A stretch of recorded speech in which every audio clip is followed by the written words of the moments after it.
Apa hukumnya ngikuti manhaj salaf? Sudah saya katakan wajib.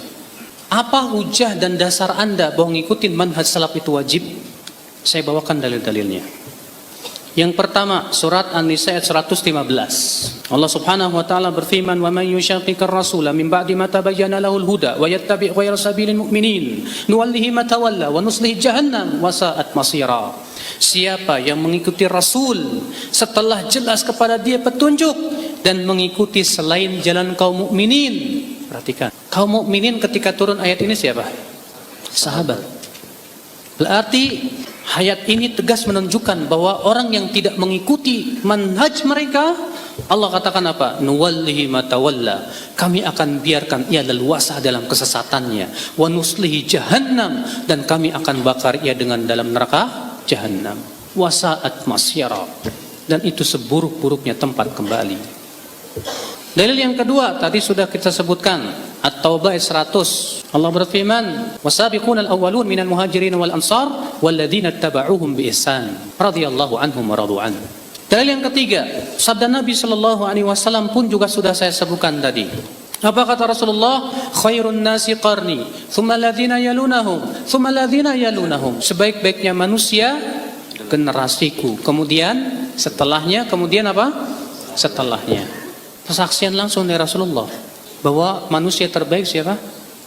Sahabat. Karena mereka manusia yang terbaik, kewajiban kita mengikuti yang terbaik. Dalil yang keempat, hadis Nabi sallallahu alaihi wasallam bersabda, "Fa innahu man ya'ish minkum fa sayara ikhtilafan katsira, fa 'alaikum bisunnati wa sunnatil khulafa'ir rasyidin." Sesungguhnya siapa di antara kalian yang hidup nanti akan melihat perpecahan yang banyak, maka hendaklah kalian berpegang kepada sunnahku dan sunnah khulafa ar-rasyidin. Dan dalam lafaz lain yang sebutkan, hadisnya sudah kita sebutkan tadi, bahwa Rasulullah mengabarkan umat Islam akan berpecah menjadi 73 golongan. 1 di surga, 72 di mana? Di neraka. Siapa yang di surga? Yang aku dan para sahabatku di atasnya. Tegas, jelas. Adapun perkataan para ulama banyak sebetulnya, tapi saya hanya bawakan sedikit saja. Di antaranya perkataan Imam Al-Auza'i. Ya, beliau berkata, "Alaika bi athari man salaf." Hendaklah kalian pegang jejak kaki salaf. Wa in rafadakan nas, walaupun orang-orang mencemoohkan kamu, menolak kamu. Wa iyyaka wa ara'a rijal. Jauhi oleh kalian sebatas pendapat-pendapat manusia. Wa in zakhrafuhu laka bil qaul, walaupun mereka menghiasinya dengan ucapan-ucapan yang indah. Perhatikan, ya. Imam Auza'i ini Pak seorang tabi'in, namanya Abdurrahman bin Amr, kunyahnya Abu Amr Al-Auza'i, terkenal ulama hadis yang terkemuka di zamannya. Berkata Abdullah bin Mubarak juga seorang tabi'in yang disebutkan oleh Al-Hafidz Ibnu Hajar Al-Asqalani dalam kitab Taqribut Tahdzib. Yang kata beliau, Ibnu Mubarak ini terkumpul padanya seluruh perangai-perangai kebaikan.